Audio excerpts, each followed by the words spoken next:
Hello students. So today we are going to do exercise 5.1 first question, Introduction to Euclid's Geometry, class 9. Which of the following statements are true and which are false? Give reasons for your answers also. So let's begin. First one, only one line can pass through a single point. False. One line तो दो point से होके जाती है axiom से, और 1 point से जाती है इन्फिनाइट लाइंस। 1 पॉइंट से कितनी जाती है? इन्फिनाइट्स। ये लाइन हो गई, ये पॉइंट हो गया, एक सिंगल पॉइंट हो गया, ए सिंगल पॉइंट हो गया, ये पी मान लेते इस पॉइंट को। अब इससे होके कितनी लाइंस जा रही है बताइए? इन्फिनाइट। तो ये आंसर क्या हो गया? यहां लिखा था ओनली वन लाइन, तो answer is false. Since infinite lines pass through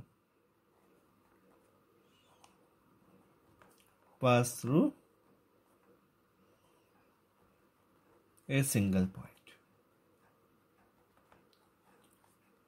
single point से कितनी जाएगी? इन्फिनाइट। और दो पॉइंट से कितनी जाती है? वन लाइन जाती है। सेकेंड वन,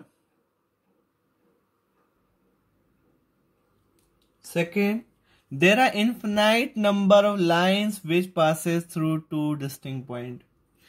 हम जानते हैं कि दो डिस्टिंक्ट पॉइंट से होकर एक्सियम ने क्या बताया था? Only one line. दो डिस्टिंक्ट पॉइंट से एक ही लाइन जाती है। यहां लिखा है कि इन्फिनाइट नंबर लाइंस, तो again it is false. By axiom we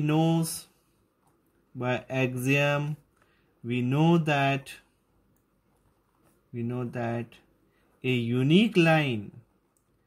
a unique line passes through two distinct points.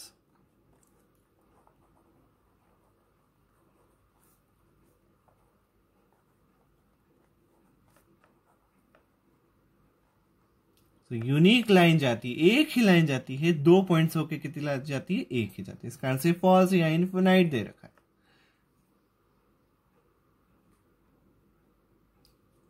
Third one, a terminated line can be produced indefinitely on both the sides. तो ये तो exam ही था। This is the exam only. हमने पढ़ा था कि एक line दे रखी है, उसको हम दोनों साइड में इनडेफिनेटली प्रोड्यूस कर सकते हैं। देखिए, ये हमने एग्जाम था जो हमने पढ़ा था। You can see the Euclid axiom. Euclid का axiom है ये. So it is true only. This is true. As it is axiom only. As it is Euclid's axiom only.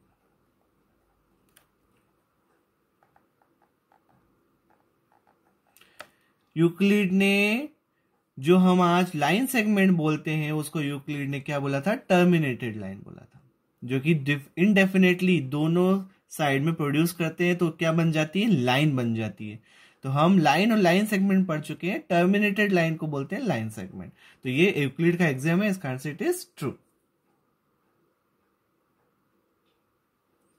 Fourth one, if two circles are equal then their radius are equal. Radius is the plural of radius. Radius are equal, radius उनकी equal होगी, ये हमें बताना है। तो it is true only. And see how it is true. जैसे suppose आपने एक सर्कल बनाया, उसका सेंटर बना दिया।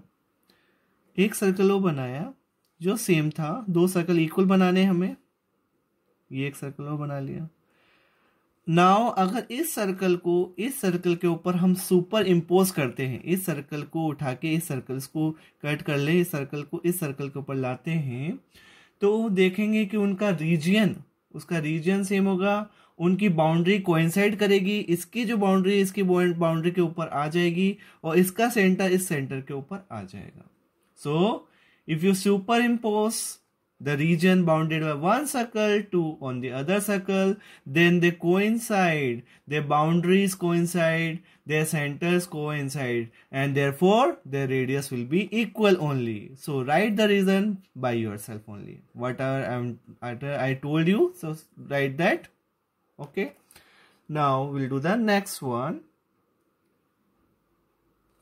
Fifth one, in figure, if AB equals to PQ, PQ equals to XY, then AB equals to XY. So this is only the axiom. हमने पढ़ी थी axiom. Do you remember? It is true. और ये Euclid के exam है. सी जो हमने पढ़ा था. थिंग फर्स्ट एग्जाम थी यूक्लिड की. Things which are equal to the same thing are equal to one another. ये एग्जाम जो हमने पढ़ी थी कि अगर ए बी के इक्वल हो और ए सी के भी इक्वल हो, दो सेम थिंग एक ही के इक्वल हो तो वो दो चीजें भी आपस में इक्वल होती है.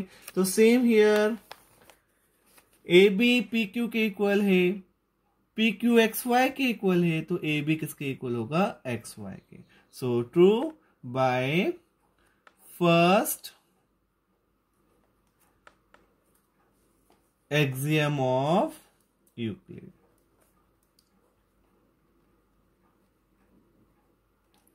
This completes our first question. So if you learn all definition, if you know the definitions, axioms, all postulates, then you can do it easily. All this true false, all you can give reasons. So thank you so much for watching the video.